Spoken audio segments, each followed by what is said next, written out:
Hello everyone, Pinder here, and today I'm back with my first F1 2017 career mode video, and today I'm going to be revealing the team I've chosen to use for this, and it's not McLaren Honda, the winner of the poll. That was really just a suggestion, and I might do a stream series with them, but I'm going to be doing it in the Haas F1 team with Kevin Magnussen. So let's start the game here in F1 2017. These are the settings I'm going to be doing: 1-shot quali, 25% race, manual starts, and 80% expert AI. So let's get started.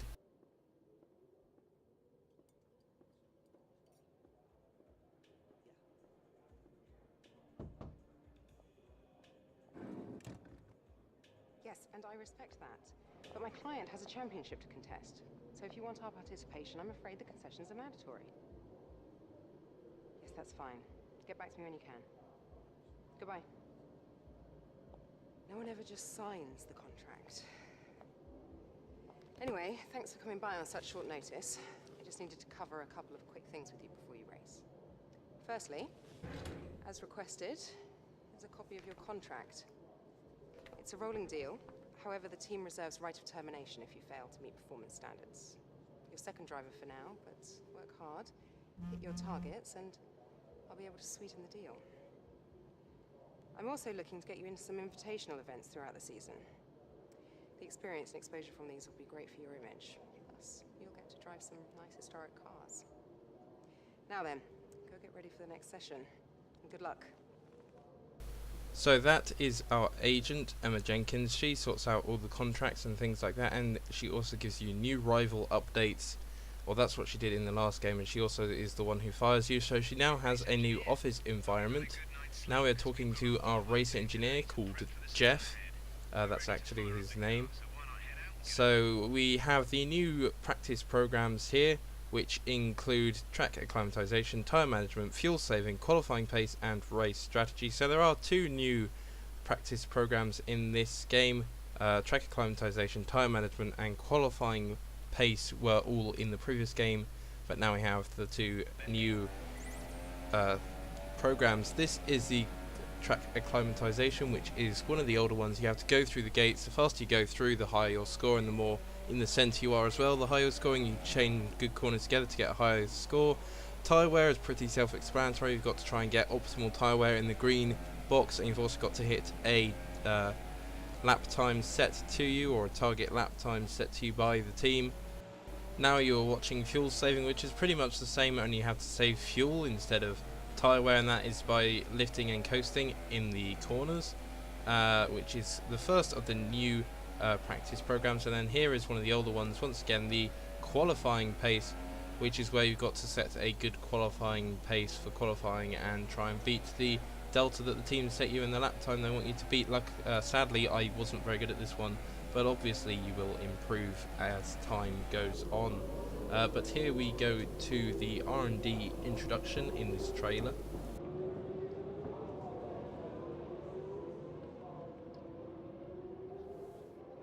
Ah, you got my message. Perfect. Welcome to home away from home.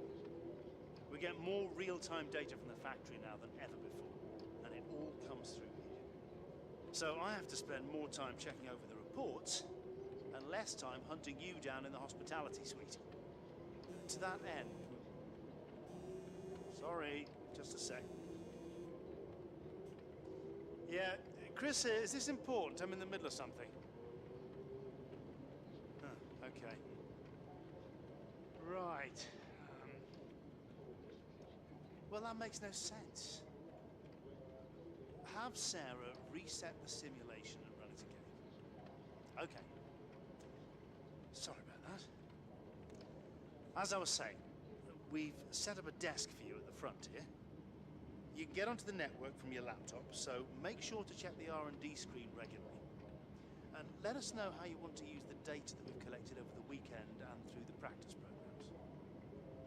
Also, bear in mind that the news from the factory won't always be good. Sometimes tests fail, like you've seen just now. And when that happens, we have to divert additional resources to fix it. C'est la vie, I'm afraid. So that is the man in charge of all our R&D points and the resource and development that the team go through. So here we see the resource points that we have after practice 1. I'll do the remainder of the practice programs in practice 2, but let's have a look at what sort of upgrades we can get up to here. So we can have powertrain, aerodynamics and reliability, and I can't remember what the last one was. I didn't quite catch that on this preview window, which is very low resolution, so very hard to read, but I did set the wind tunnel quality control upgrade, and I also set a front wing upgrade because I noticed the car was very difficult to turn in. That would help with increased downforce, but then that limits our lap time, so I decided to improve the front wing first and the aero, and we do get an achievement for that. So here is the final practice program, which is the race strategy program, and that is where you set 6 similarly timed laps in the green timing that they set you, and you have to beat that, and that helps them come up with a optimal race strategy for you and a personalized one. There we have our resource points, and we have a new rival from Emma Jenkins. Looks like you've got a bit of rivalry going on out there. This is good. Gets people talking about you. Just make sure you outperform them, okay? So let's see who our new rival is, and it looks like it is Kevin Magnussen, my teammate. They usually do pick your teammate as your first rival, which makes sense, and we did decide to do qualifying on the ultra-soft compound tyre, so I'm going to take you through the whole lap here as we come down towards turn 1. I'm going to be quiet so you can hear the car.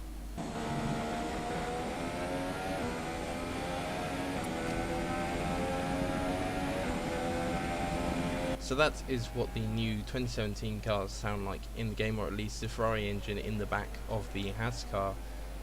Sounds pretty good, I think, overall. Like, the audio is good, not the best sounding car obviously, but for, you know, what the car is, it sounds pretty accurate to what the real car sounds like, at least in my opinion, on the onboard camera here. We are currently in P7 as I go quite wide through this corner, wider than I would have wanted to, and that sends me down into P9. Although we do get a pretty good line through the entry of that chicane, but on the exit around the sort of not banked, but like swooping corner, it's not like a completely 90-degree sharp left-hander. It went a bit wide there, let's say. It took me a long time to describe that. We've been through another chicane, which actually I think went pretty well, as we come now into this right-hander for the final sector of the race, or the qualifying even, not the race. Coming under the footbridge now into the final 2 corners, sort of a chicane complex if you will.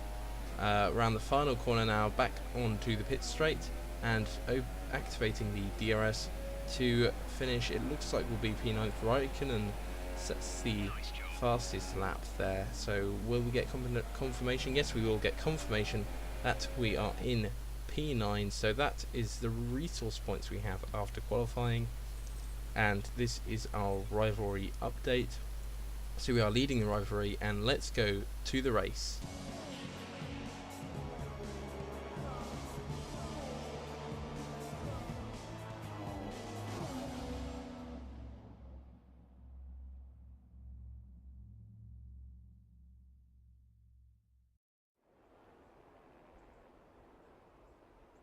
It's out with the old and in with the new here at Albert Park as we usher in what we hope will be a triumphant new era of Formula One racing.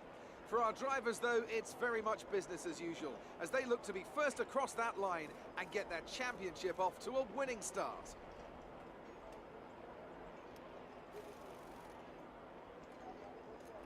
Just south of Melbourne's downtown business centre is the one and only Albert Park circuit. 3.3 miles of public roads, all closed for the weekend of course, make for a bumpy racing surface with little undulation. There are 16 corners around the lake, but a couple of good passing opportunities as well, thanks in part to the DRS zones into turn 1 and turn 3. Today's race, of course, not simply the start of a new season, but the start of a new kind of Formula One.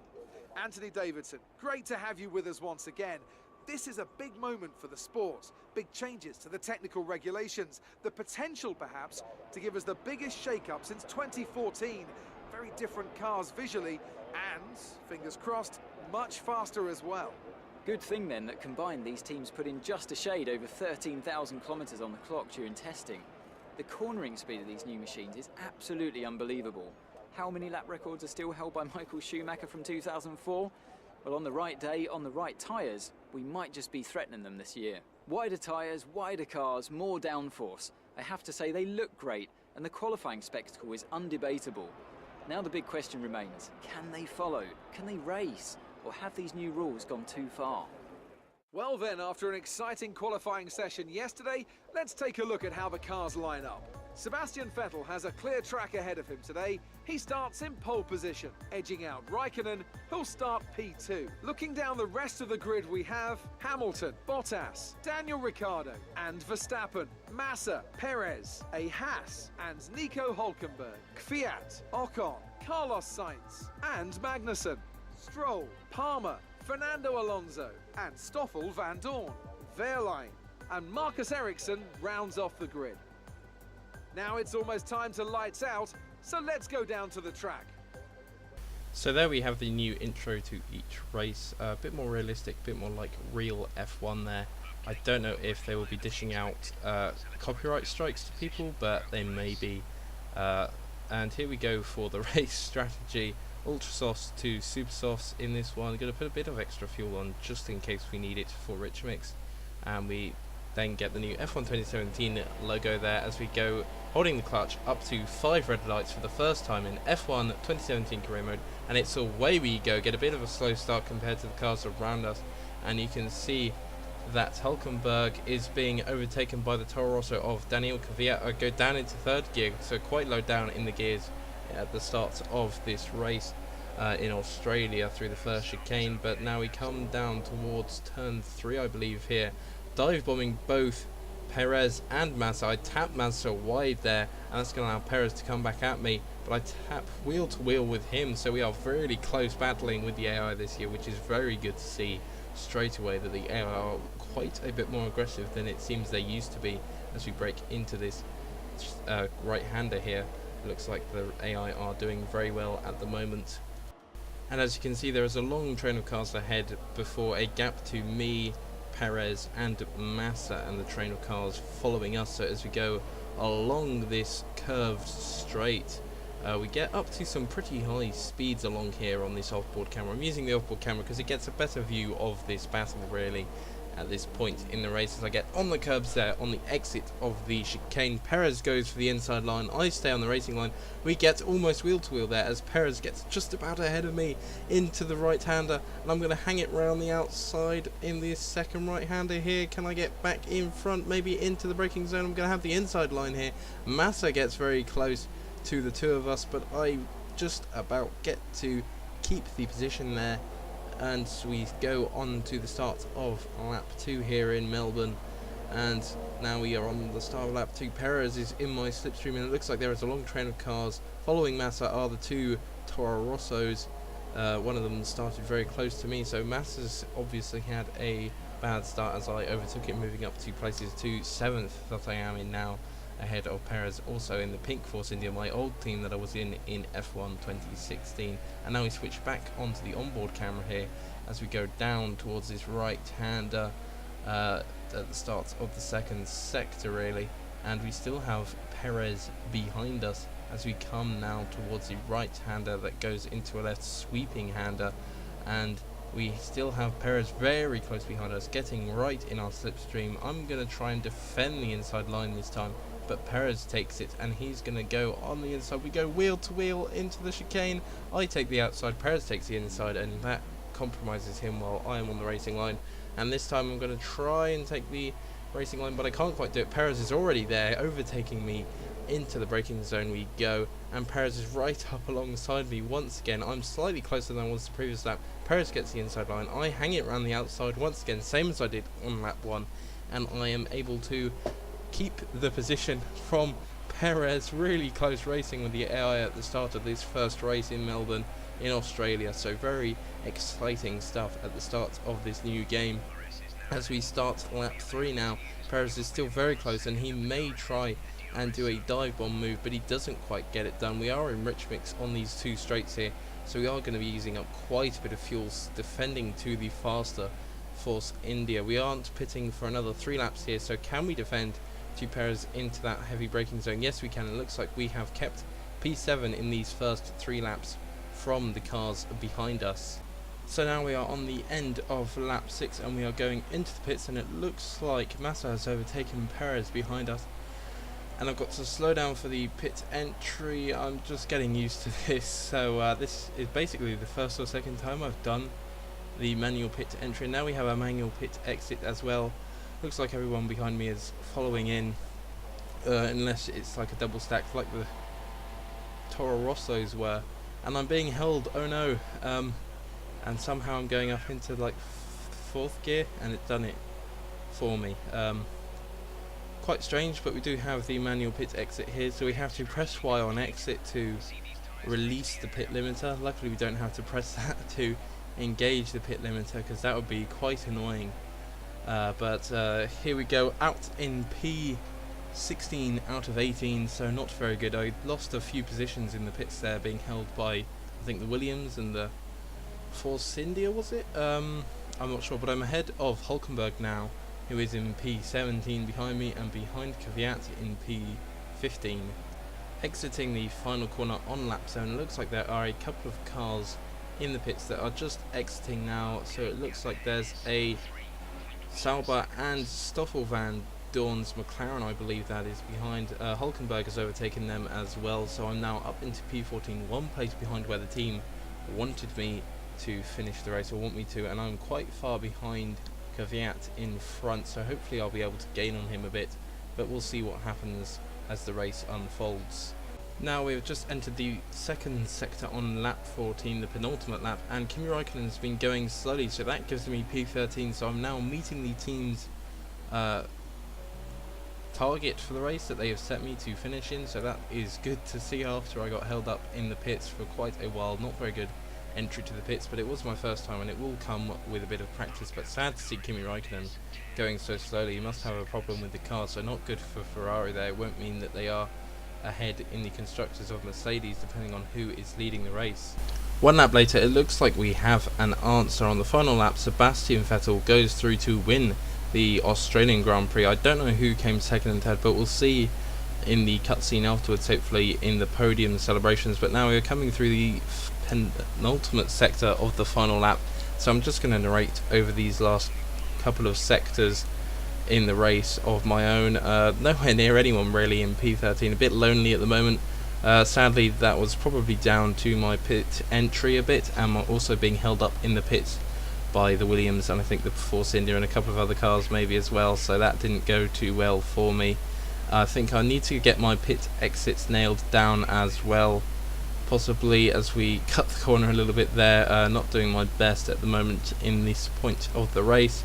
Yellow flags again there. Who is somebody else going slowly now as well? Could this be my chance to overtake? Oh no, it's just Räikkönen again in 18th place, so he's down in last. I'm not sure why I just didn't retire the car going that slowly, but anyway, we have finished the race in P13, so met the team's targets. Let's see the cutscenes for this year's game.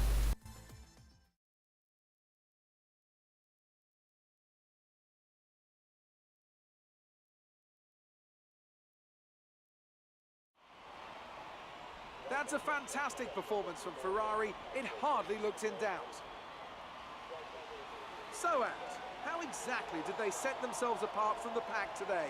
Well, I'd say it's just raw pace, plain and simple. I mean, we could sit here and talk about strategy all day, the overtaking, looking after the tyres, but at the end of it all, if you want to win, you need a package that's got the speed over everyone else, and that's exactly what they had today. Here come our winning drivers then, out onto the podium at the end of a thrilling Grand Prix. The drama and excitement are over, and it's time to let it all sink in. Congratulations to our top 3 today.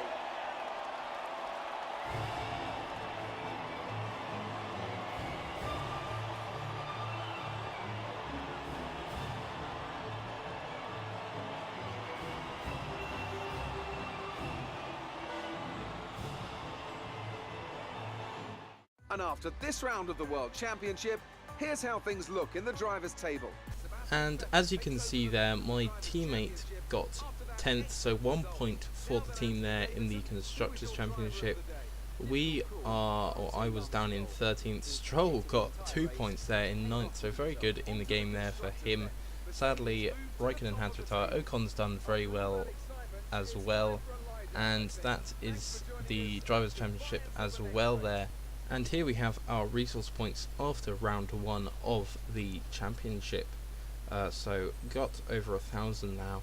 I don't know how long that's going to last us. Looks like Kevin Magnussen is now beating us in the rivalry, so hopefully we can turn that round in the next race. Team standing has gone up just a little bit after I've gone down due to my teammate's position at the end of this race, and looks like that is the introduction to career score now. So we can see the career score we have. It just shows how good you are. Failed on the flashbacks. Edited those out though, and oh, something interesting going on. He's going to let you drive some of his cars. Well, not quite my cars, per se. It's a mere detail. You know, I'd really rather be down there racing them myself, to be honest. I'm actually quite handy behind the wheel, but it's the downforce, those lateral Gs, you know? The old neck can't really handle it. So I need a pro. That's where you come in. We run in a bunch of events throughout the year. Time trials, races, all sorts. I have it on good authority that you have the ability and temperament to do well in these. Make our business look good, and most importantly, bring the cars back in one piece. So consider this a formal invitation. I'll see you at the track. So that is Jonathan, the rich man in the paddock, with all the classic cars that are in the game. So this is how we get to do some extra invitational events. Take a little break from the career, and I'm probably going to go for the pursuit challenge because that looks quite fun from what I've seen online already from other people on YouTube and such.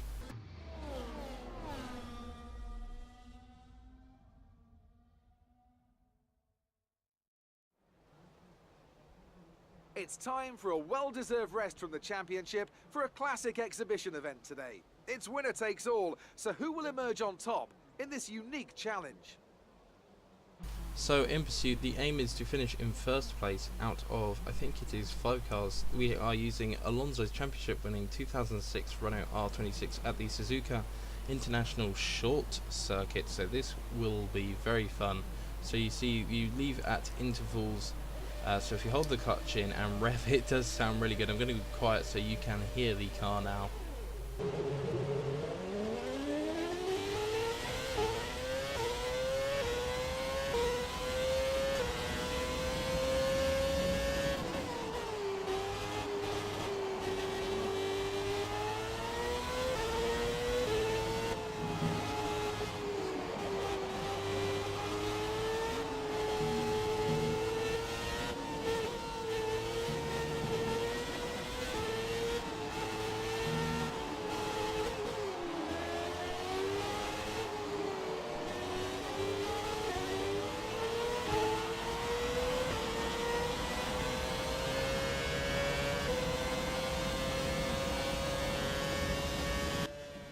And now we cut on to the start of lap 3, the final lap, which is when I started to catch some of the other classic cars, including this, I think, 1992 Williams here, which is the one Nigel Mansell won the championship with even, sorry.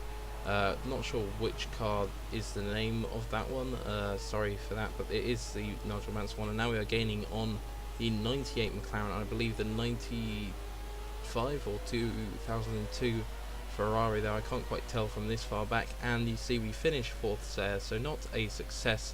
The aim of this was to win in the fastest car, but I haven't been able to do that, although this has been very fun to drive a classic car. So there we can see past goal, finish in first place. I'm just going to advance anyway. Oh, and this is interesting, that counts towards our career score for invitational events. So we get a separate invitational total of career score. But this is going to be the end of the video. It looks like we're at China, but this will be in the next episode, so I hope you enjoyed it. If you did, give it a like, comment below, and subscribe to the channel to see more F1 2017 career mode gameplay and other gameplay of sorts, and I'll see you next time. Bye.